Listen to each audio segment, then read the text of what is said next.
Madam Speaker, Madam Sponsor, tama po ba na pwedeng gamitin ang earmark revenues ng national government wherever it pleases? Yun ang practice po ng natin. But let me explain. Madam Speaker, yung tanong ko po, hindi kung practice siya or hindi. Tama po ba na ginagamit natin ang earmarked revenues for other things other than specified in the law? Ganyan po ang ibig sabihin ng earmarked revenues. Madam Speaker, saan po nakasulat na ganun ang ibig sabihin ng earmarked revenues? Ang bangko niyo po ba, tuwing ini-invest yung 100 piso na dineposito ninyo, ay tinatawagan ba kayo para Madam Speaker, kung ako po ay hindi nag-authorize, pwede ko pong sabihin sa bangko, huwag niyong galawin itong certain portion na to. Because tandaan niyo, hindi mo pwedeng i-relate sa bangko to. Batas ito. May blanket kang pinirmahan sa bangko. Nung nagdeposito ka, alam mo na pwede niyong gamitin para invest. That's part of the contract you paid for when you opened the account. Pero ito, batas ito na pinasa natin na earmark ang certain fund for a certain thing. Wala tayong authority na binigay doon sa ating batas o habang may cash, habang hindi ginagamit, pwede nyo gamitin, national government, kung saan nyo gusto. Pag kinapos tayo, gamitin nyo na. O basta siguraduhin nyo, pagkakailangan ko na, ibalik nyo sa akin. Madam Sponsor, yung regarding din sa inquiry ko before on solo parents, because on our law, sabi, they are entitled. Kahit job contract sila, job order or contract of service sila, they are entitled to the 7-day leave. So I think this is an opportunity, pwede bang isama natin sa special provision para i-clarify sa lahat ng agencies that they are qualified for the parental leave of 7 days.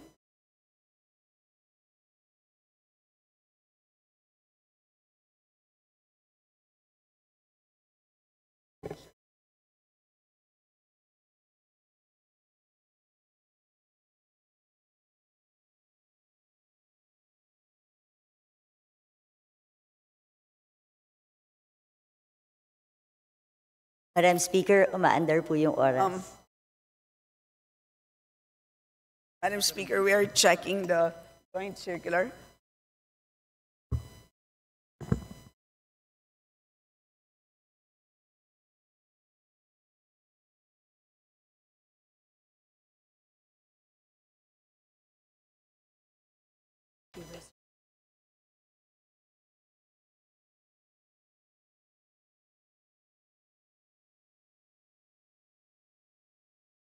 Madam Speaker. Madam Speaker, there's a joint circular, and there's a joint circular number 1, series of 2017, issued June 15, 2017. And I will read to you one provision which could be a problem. And I'll read to you the provision verbatim. The services of the contract of service and job order workers are not covered by civil service law and rules, thus not creditable as government service. They do not enjoy the benefits enjoyed by government employees, such as leave, pera, rata, and 13th month pay. So that is what the DBM has told me, but if it is specific in the solo parents law, I will support you, Madam Speaker, Your Honor. Yes, Madam Speaker, because a mere joint memorandum circular isn't enough para may batas tayo, bagong pasa yung batas, mas latest yung batas. So we have to follow that. That's why we have to put it in the special provision. I know that's what the problem is. Walang employee-employer relationship, si job order at saka si contract of service. But we should have thought of that before we passed the law. But we passed the law and signed by the President. So we have to honor the law. That is correct. I tend to agree with you. So, definitely, hindi tayo papayag na a joint circular will trump the law. So, paglalaban po natin yan, Madam Speaker. I will submit a proposal for a special provision so that all agencies, national government agencies, recognizes this. Even the DOJ, during the IRR acknowledges, Kasama sa batas siya eh. So dapat i-implement po natin para sa mga solo parents sa job order and contract of service. Sige po, Madam Speaker. Ay, sorry. Could you kindly repeat? Yes. No, I will submit a special provision para to correct lang at magkaroon ng mandate yung mga departments to actually allow the solo parents na job order and contract of service. Pinasa natin yung batas eh, so we have to honor it. Do I have to read the special provision, Madam Speaker? Yes, if I may. you can, to put it Yeah. on record, Madam Speaker. Granting parental leave benefits to solo parents working in the government under job order or contract of service, pursuant to Section 7 of Republic Act Number 8972 as amended by Republic Act Number 11861, otherwise known as the Expanded Solo Parents Welfare Act, a forfeitable and non-cumulative parental leave of not more than 7 working days with pay every year shall be granted to any solo parent employee regardless of employment status who has rendered service or at least 6 months. This shall apply to those who are working in the public sector under job order or contract of service. Thank you, Madam Chair. Madam Speaker. Next question. So overall savings, I just noticed na after 2015, hindi na nagkaroon ng reporting. Then bumalik siya noong 2020 and 2021. Then afterwards, no more reporting again as to the overall savings of each department.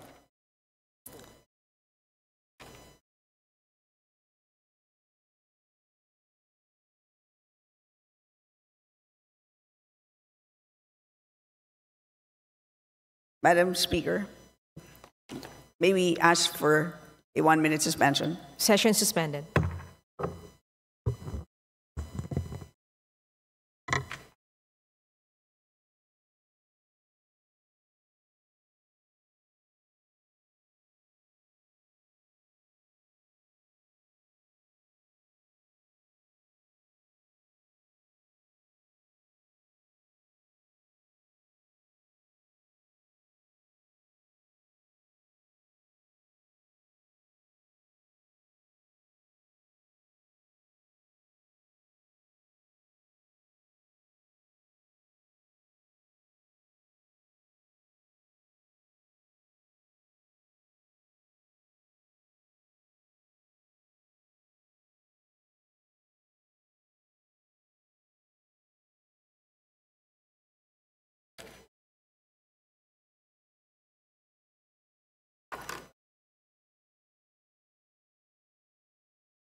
So it doesn't make sense to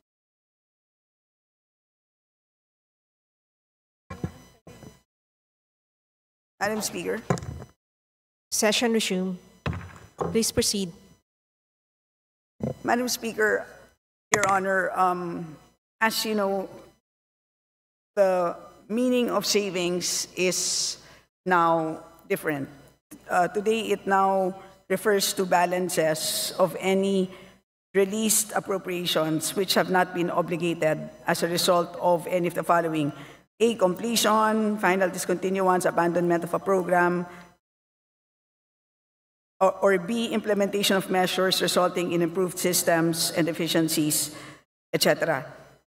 So today, in other words, hindi na siya kinocompute for all. Yun na ngayon ang practice ng DBM. So if there is a number that you have in mind, for example, do you wish to know unutilized appropriations for the entire government? Is that what you wish to know? Madam Speaker, parang di naman po nagbabago yung definition ng overall savings. Yung savings naman talaga is, as you said, yun ang definition ng savings natin. At kaya nire-reflect yun kasi ito yung mga hindi nagagamit, like you said. And then nire-report kasi yun and it's being transferred to other agencies. Ang sa akin, I'm looking for a pretorial. They have to report it to us, just like before. For example, ang overall savings natin in 2020 is 3.5 billion. That's why it's also significant. And then for all those savings, nakalagay dyan kung saan tinransfer sa bawat agency. Pag sinabi mo kasing savings, transfers from each agency na transfer ang savings ng bawat isang ahensya, pupunta ngayon sa overall savings. And then yung overall savings, it's a transfer to.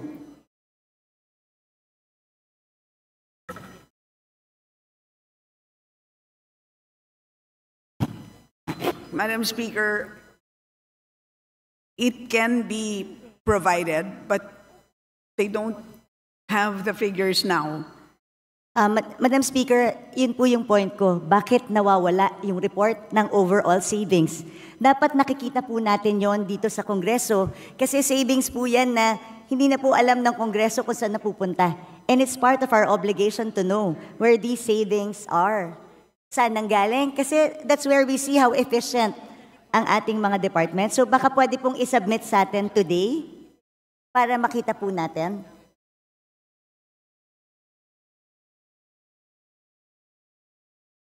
Ang pagkakaiba, Madam Speaker, today is that the agencies themselves use their own savings.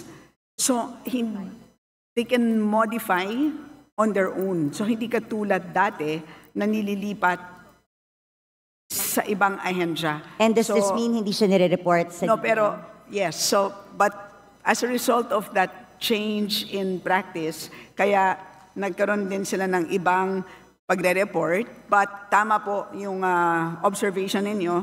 And I think that is a very important point. Hindi naman dahil nag-iba ng practice ay nawalan na sila ng responsibilidad na mag-report. So, because of that, they will submit the report on savings. They will provide the report as... Okay, but henceforth, they will include you will include it in the BSF. Moving forward. But you will submit within the week to the Committee on Appropriations and we will copy furnish all members. Yes, please, Madam Speaker, kasi napaka-importante po na alam natin how efficiently they're using. Napakadaling mag-declare ng savings kung bibigyan natin ng blanket authority ang departments to use the savings and use it whenever they want or augment something without passing through Congress. E di, i-bloat na lang palagi yung bidding, yung ABC. Tapos magdadive. You know, this is not acceptable, should not be acceptable to us. That's why we need those reports. Kaya sana po, within the week, or sana nga within the day or hanggang tomorrow para naman po mapag-aralan, Madam Speaker. Anyway, my next question refers to, dito na ako sa, alam naman ni Madam Sponsor ito, yung tungkol sa earmarked revenues. Madam Speaker, sa pagkakaintindi, can you define earmarked revenues through you, Madam Speaker?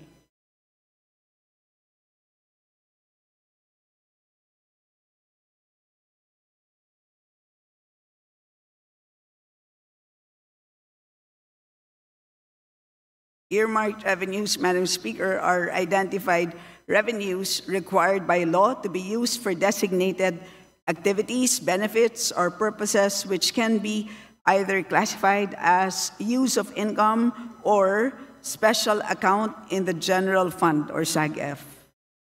Nung pong nag-interpolate tayo, sinabi po sa akin that the cash isn't available because the cash is being used.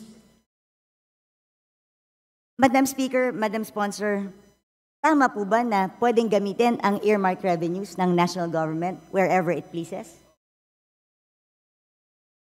Yun ang practice po ng natin. But let me explain. Madam Speaker, yung tanong ko po, hindi kung practice siya or hindi. Tama po ba na ginagamit natin ang earmarked revenues for other things other than specified in the law?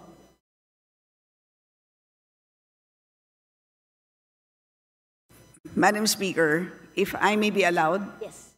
parang po siyang, if I may use a comparison, parang pong kung tayo po ay nagde-deposito sa isang bangko, nagdeposito tayo ng 100 piso, iniwan natin sa bangko yung ating 100 pesos.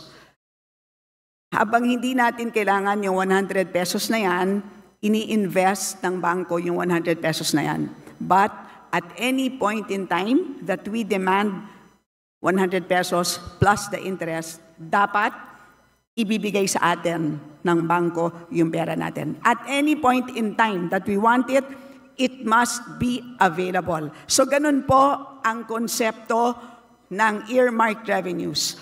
Congress earmarks a certain portion, kinokolekta ng ahensya ang revenue, dinedeposito sa treasurer, habang hindi ginagamit ang cash, gagamitin muna ang cash sa pagpapatakbo ng buong government kasi po ang pangongolekta ng buwis hindi naman po January 1. Meron na tayong buwis. Paano natin babayaran ang sweldo ng ating mga page, ang sweldo ng mga government employees? Wala po tayong ibabayad sa inyo na sweldo kung hindi natin gagamitin ang cash na yan.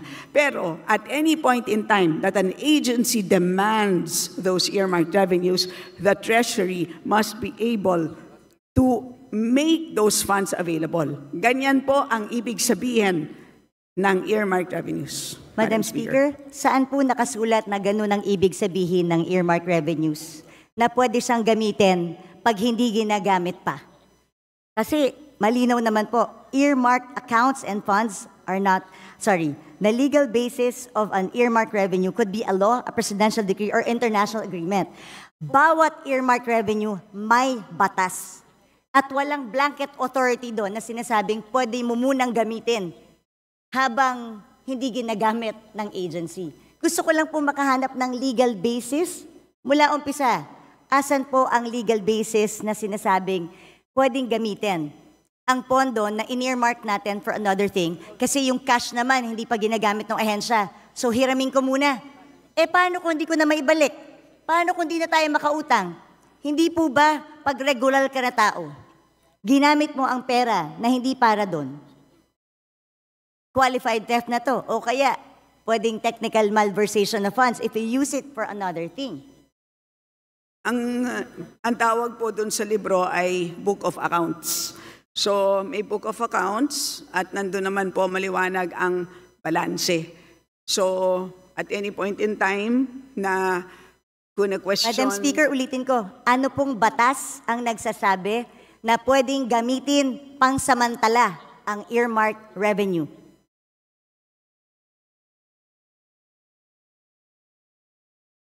So, hindi po ginagamit ang revenue. Maliwanag po yun. Yung pera, Madam Speaker. Saan po sinasabing batas na yung cash na nakolekta ng isang collecting agency para sa isang bagay na naka-earmark? Kaya po tayo nagpasa ng batas sa Kongreso. Gusto ko itong SUF para lamang sa free wifi. O meron na siyang 24 billion na cash na nakadeposito. Pero sabi nga, yung cash na to nawawala na kasi ginagamit siya habang hindi pa ginagamit ng free wifi. hindi ko po talaga masettle sa utak ko kung paano pwedeng, kung ano, yun lang naman tinatanong ko, ano po bang batas ang nagsasabi, yung cash na para sa free wifi, pwede munang hiramin ng national government para gastusin sa ibang bagay nang hindi nagpapaalam sa tamang or walang proper documentation. Madam Speaker, una sa lahat, napag-usapan na natin ito at maliwanag naman na at any point in time na kailangan na ng DICT ng additional funds para sa free wifi, they may request. Madam Speaker. Maliwanag po yun at katulad din doon Madam sa Speaker. fire trucks. So lahat po yun ay pwede. So yun ang sistema po ng paggamit ng accounts sa special accounts in the general fund. Ganun po ang sistema. Pero kung meron pong legal question ang ating kagalang-galang na BH Herrera, nandito naman po ang DOJ, Judiciary, pwede po siyang magtanong ng legal opinion, ng opinion mula sa DOJ because that is really beyond us. Hindi po kami makakapagbigay ng isang legal opinion. Yun ay pwedeng hingin sa DOJ, Madam Speaker. Madam Speaker, Your Honor. we are the power of the purse here. Tayo po ang nagpasa ng batas. Yung pera na in-earmark natin, mahirap po na ginagamit, tapos pag kailangan na, sasabihin mo, pag kailangan na, nandyan. Paano kung wala? Hindi ba ganun yung mga estafa cases? Hindi ba ganun yung mga pyramiding scams? Na pagka umutang ka ng pera, for such a, di ba, tapos biglang pagkailangan na, hindi mo na makuha. Pwede mo i-demanda yung taong yun. Ang sinasabi mo kasi, at any given time, ang defense mo is at any given time, pwedeng hingin ng free wifi yung budget. Eh, paano kung walang pera ang gobyerno? Sa akin, hindi yung it's readily available. That's not the point. Ang punto dito, pwede bang gamitin para sa ibang bagay ang cash na inalat ng Kongreso para sa isang particular na bagay? Hindi po excuse yung sasabihin natin, available naman pag gusto ng ahensya eh. Anong difference nito dun sa DAP? Well, ang tawag po dito, Madam Speaker, ang tawag po dito ay cash management by the national government, and this is under Executive Order number 449. Yan po ang mandato ng ating National Treasury. So, kung meron pong legal question na gustong pang talakayin ang ating kagalang-galang na BH Herrera, ay pwede naman niyang itanong sa Supreme Court kung gusto niyang talakayin pa ito. But as far as we are concerned, at any point in time na hihingin ng ahensya, ang earmarked revenues na yan, dahil maliwanag po, mas maliwanag pa sa alas 8 ng umaga, ang balanse nila, ay demandable po yan. Madam Speaker, hingi nga po maliwanag sa tirik ng araw yung balanse. Alam mo yun. Hindi maliwanag kung magkano ang balanse ng mga earmarked revenues dahil natatraffic sa Bureau of Treasury. You and I both know that.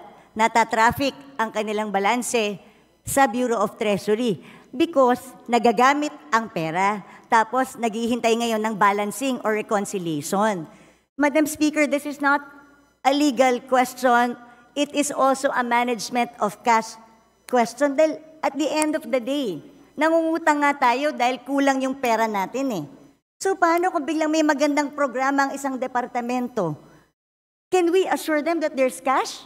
So bigla tayong we earmark this certain, in-earmark natin ito sa bawat use niya. Kasi gusto nating i-make sure that the money is there at lagi siyang pwedeng gamitin. Tandaan natin, if yung humihiram ng pera ang may control kung anong ibibigay niya, then magdadamot ako ngayon sa pagbibigay kasi ginagamit ko eh. So they have the control eh. If you have the control, di ba? Kunwari ikaw may control ng pera, kung ano ang pwede mong gamitin at hindi. Tapos may humihinging ahensya sa'yo. Kung ginagamit mo yung pera, hindi ka magiging generous sa ahensya ibigay kahit mayroon silang tamang programa. Kasi you're making use of the cash available. Maganda lahat yan, Madam Speaker. But again, ang end balance halimbawa as of June 30, 728.785 billion pesos. So malaking amount of funds. Isipin na lang po natin kung lahat po ito ay binagsak natin ngayon, lahat sa mga ahensya, sa totoo lang po, mabibilaukan silang lahat. Hindi nila kayang ma-absorb lahat ito. So may ganun din na problema. So that is actually part of the mandate of our National Treasury, part of the mandate of the DBM. Kailangan nilang i-manage yan. So they cannot just flood all of these agencies with cash. So yun po, that's how we understand the cash management mandate of these agencies, Madam Speaker. Madam Speaker, cash management does not mean gagastusin mo yung pera pag hindi ginagamit. There's a difference, Madam Speaker. I never said na i-flood natin ng agencies. I'm just simply saying you cannot use the money that's particularly earmarked for a certain project na sinaad natin sa batas. Pero again, I did not say na i-flood natin sila. But I'm saying, tama po ba na ginagamit natin yung pera na sinet aside ng isang batas na hindi pwedeng gamitin? Malinaw po ang batas. Bawat section, andito po yan, makapal po yan eh. Ilan ang earmarked revenues natin? Nakaspecify doon, nandun lang siya pwedeng gamitin. so Very again, specific. Alam ko po yung sinasabi niyong one fund concept. Do you know the history of one fund concept when it started, Madam Speaker, Madam Sponsor? what is the question? Yung one fund concept, because yan po yung sanina sinasabi niyo na ito yung cash management, may one fund concept, na yun ang sinasabi ng DOF na doon ginagamit. Kaya balikan natin yung history ng one fund concept. Ano ba ang pinanggalingan ng one fund concept, Madam Speaker, Madam Sponsor? Please enlighten the body, Madam Speaker. Galing po yun sa Presidential Decree 17, Presidential Decree pa yon during the time of President Marcos, na lahat ng dormant accounts, yung mga off-budget accounts, yung mga lying around funds, yun ang pinagsama-sama. Wala po dong nakasulat any mention of earmarked revenues. At since 1977 pa po yung Presidential Decree na yun. Hindi pa po na-amend or napalitan ng panibago. Ang sa akin naman, gusto ko lang ilagay sa tama. Pwede naman nating lagyan sa special provision kung talagang gustong gamitin itong pondo na to. Pero ang tanong ko, hindi ba dapat natin malaman sa Kongreso kung saan, kailan hiniram yung 700 billion? Kunwari may 700 billion, anong portion ng 700 billion ang hiniram? Hiniram para sa anong bagay? Tama ba na walang report sa atin na hiniram yung perang to? Tama ba na hindi nag-report sa agency? Kunwari, ako si DICT. Ang alam ko, meron akong 24 billion. Tama ba na hindi magpapaalam sa kanila? Pwede bang hiramin namin ang cash na ito para magamit namin sa ibang bagay? So, Madam Speaker, again, babalik po ako dun sa aking analogy earlier. Ang bangko niyo po ba, tuwing ini-invest yung 100 piso na dineposito ninyo, ay tinatawagan ba kayo para magpaalam? Madam Speaker, kung ako po ay hindi nag-authorize, pwede ko pong sabihin sa bangko, huwag niyong galawin itong certain portion na to. Because tandaan niyo, hindi mo pwedeng i-relate sa bangko to. Batas ito. May blanket kang pinirmahan sa bangko. Nung nagdeposito ka, alam mo na pwede niyong gamitin para invest. That's part of the contract you paid for when you opened the account. Pero ito, batas ito na pinasa natin na earmark ang certain fund for a certain thing. Wala tayong authority na binigay doon sa ating batas o habang may cash, habang hindi ginagamit, pwede niyong gamitin, national government, kung saan niyo gusto. Pag kinapos tayo, gamitin niyo na. O basta siguraduhin niyo, pagkakailangan ko na, ibalik niyo sa akin. But again, Madam Speaker, what is important is the balance. Paglilinaw lang po kung ano ang balanse ng bawat fund ay intact na intact po yan. Napakahuhusay po ng ating mga empleyado sa ating treasury. Complete po yan. So lahat po ng mga dinadagdag po dyan, lahat ng binabawas, intact po ang balances.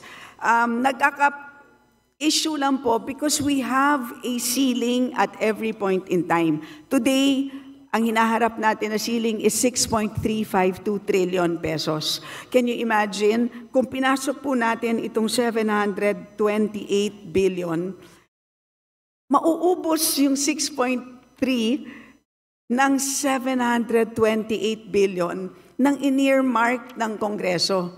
So paano po yung mga programa na gustong ipatupad ng ating national government? Yun ang mangyayari dito.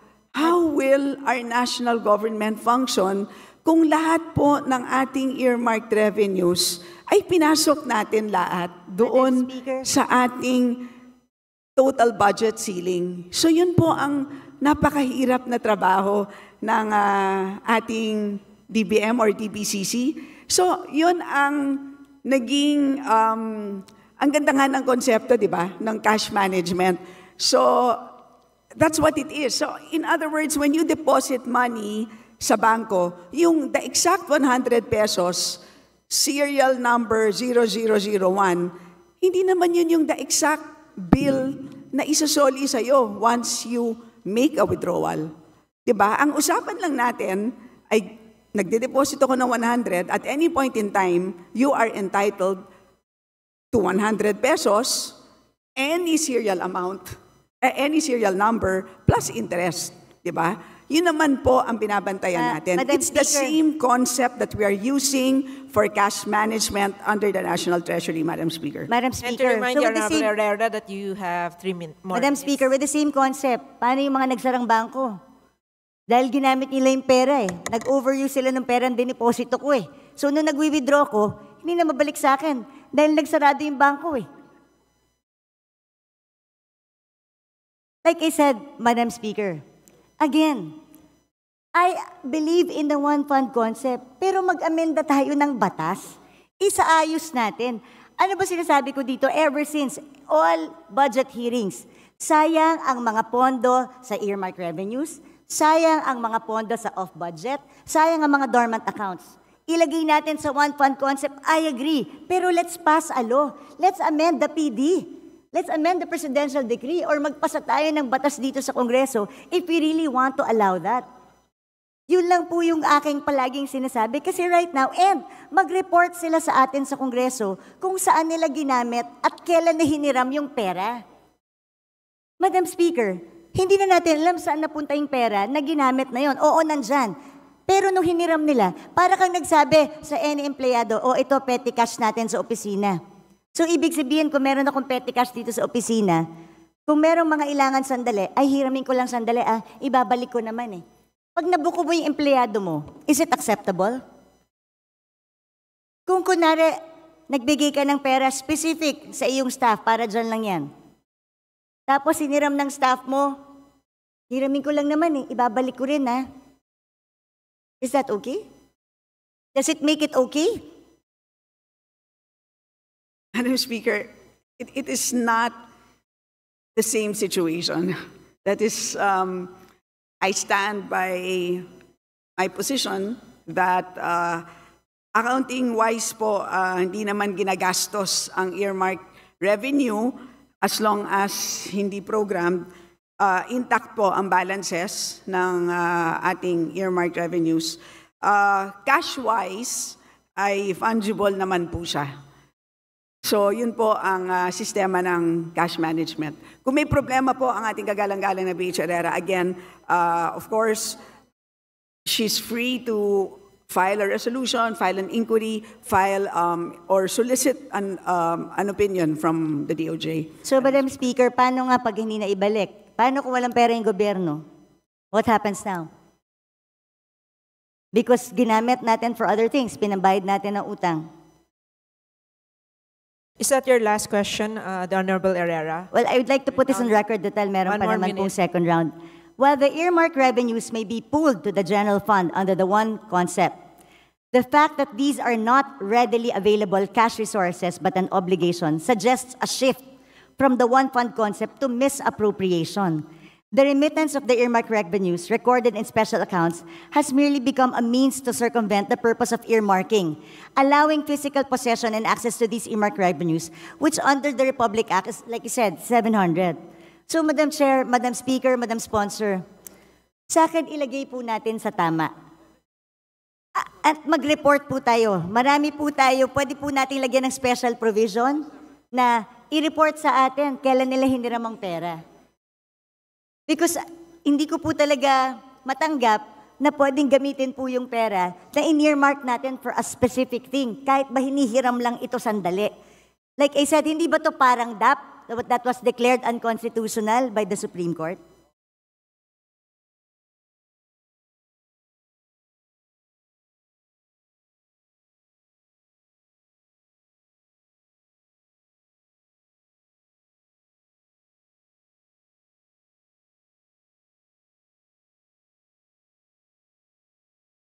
To the Honorable Stella, your final statement to the last queries of the Honorable Herrera. Yes, Madam Speaker, thank you for sharing your thoughts on the matter.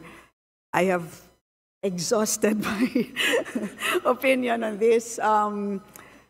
As I said, there's the DOJ, perhaps, who can weigh in on this, and the rest of the members on the matter. Majority Leader. Madam Speaker, basahin ko lang po itong Section 37 ng PD 1177. It states that even the presidential decree of the one fund concept does not even allow it. It says here, all monies appropriated for functions, activities, projects, and programs shall be available solely for specific purposes for which these are appropriated. Even the presidential decree na pinapapool lahat sa one fund concept, exception yung naka-appropriate for a specific thing. So, Madam Chair, Madam Speaker, I've exhausted my time. Meron pa namang ibang agencies, nandiyan pa yung DBM, DOJ. I'll just Again, continue. magkaiba po ang appropriation, which is an authority to spend, versus cash. Magkaiba po yun. That's my final statement. Madam Speaker, Thank you. well, anyway, susunod na po ako. Majority Leader. Mr. Speaker, iisa-isahin ko na lang po yung questions kasi related naman siya para isang sagot na lang din po siguro. Basahin ko na lang po ulit.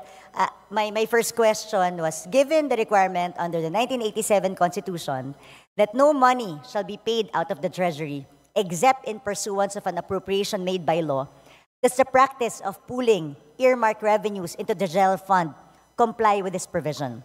How does the Department of Justice assess the legality of this practice? Number two, how does DOJ reconcile the legal requirement of earmarking specific funds under laws like RA 11203, the Rice Tarification Law, and RA 10929, the Free Wi-Fi Law, and all other laws with the one fund concept under EO 292 and PD 1177?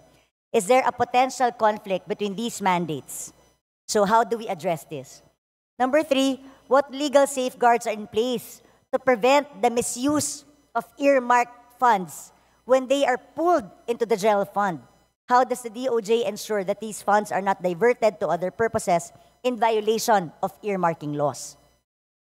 Number four, under PD 1177 and EO number 292, there are provisions allowing the reversion of unused special funds to the general fund. Can DOJ provide clarity on the legal circumstances under which such reversions are allowed and how this aligns with the original purpose of earmarked funds? Given that the revised, number five, given that the revised penal code defines technical malversation as the use of public funds for a purpose other than that for which they were appropriated, does the pooling of earmarked revenues or earmarked funds into the general fund, particularly when they are spent elsewhere or used to generate interest, pose a risk of technical malversation? Number six, in the case of technical malversation, intent is not a necessary element for prosecution.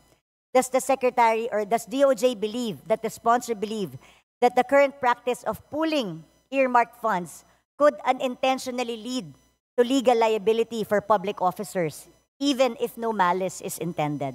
How can this be prevented? Number seven, the Supreme Court in the Lagman versus Ochoa case declared the reallocation of funds under the Disbursement Acceleration Program, or DAP, unconstitutional, particularly because funds were used for purpose not explicitly authorized by Congress. How does the DOJ view the current practice of pooling earmarked revenues in light of this ruling? Are there risks of a similar constitutional violation? Mr. Speaker, Mr. Sponsor, gusto ko lang naman po ilagay sa tama itong paggamit ng earmarked revenues. Ayoko naman pong ma-declare tayong unconstitutional. Tayo po ang power of the purse. Dapat minomonitor po natin ang paggamit nito at dapat alam po natin at may transparency kung pinupool man nila ang perang to. Magkano ang ginamit nila dito? Saan nila ginamit? Wala pong reporting sa atin dito sa Kongreso.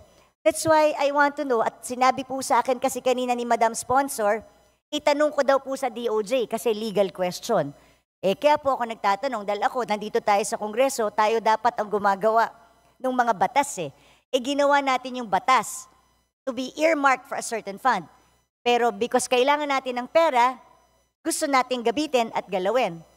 Ang tanong kasi, ano ba ang legal basis kung pwede ba natin talagang gamitin itong pondong naka-earmark para sa isang bagay? Yung cash.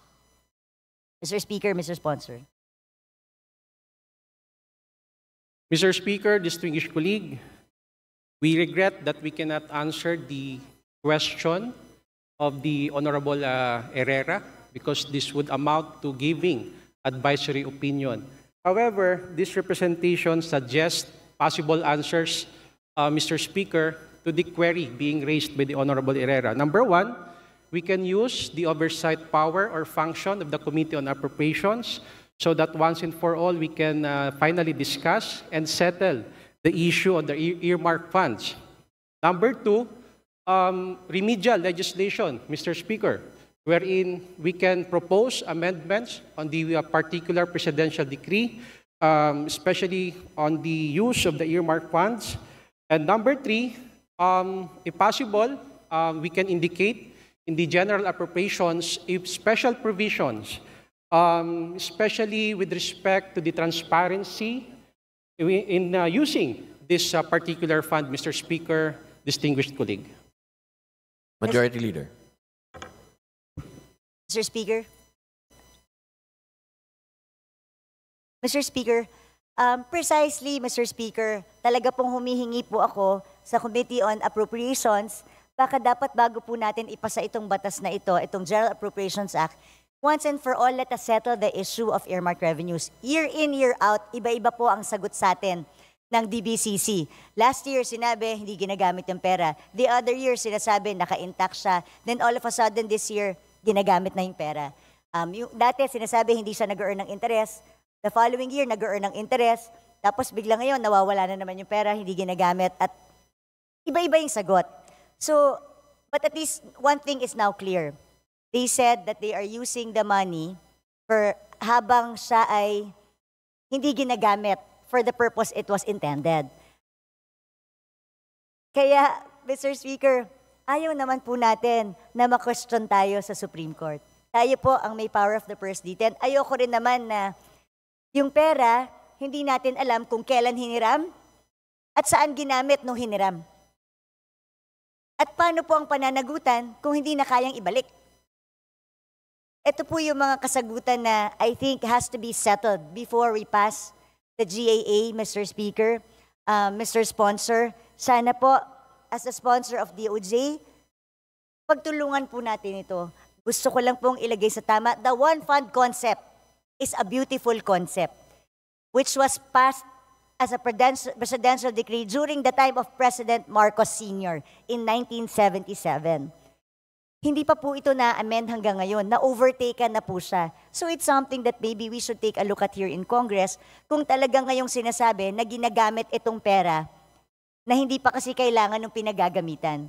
I just want na maayos ito para may matinong sistema and transparency. Again, it has to be reported to us. There has to be transparency every time they use the money. Kasi, yun, Mr. Speaker, Mr. Sponsor. Mr. Speaker, bago po natin ipasa ang GAA natin po sana, at magkaroon na po tayo ng transparency or malagay na natin sa special provision as to the transparency of the use of the earmarked revenues, Mr. And of course, yung mapag-usapan din po natin during the oversight before we pass the budget. If Absolutely, it's really Mr. legally, it's something that we can really do. Kasi syempre may-ari, naka-earmark siya sa agency. Hindi ba dapat ipaalam, kaya nga maraming dapat pag-usapan kasi hindi ba dapat ipaalam muna doon sa agency na yun, nahihiramin yung pera bago siya gagamitin? Mr. Speaker, Mr. Sponsor, hintayin ko na lang po yung oversight function. Isa lang pong interest natin dito to make sure na hindi technical malversation ang paghiram ng pera para sa pondong naka-earmark para sa isang specific program or project. Yun lamang po, Mr. Speaker. Maraming salamat po. Mr. Sponsor, thank you. Thank you, Honorable Yes, Herrera. distinguished colleague.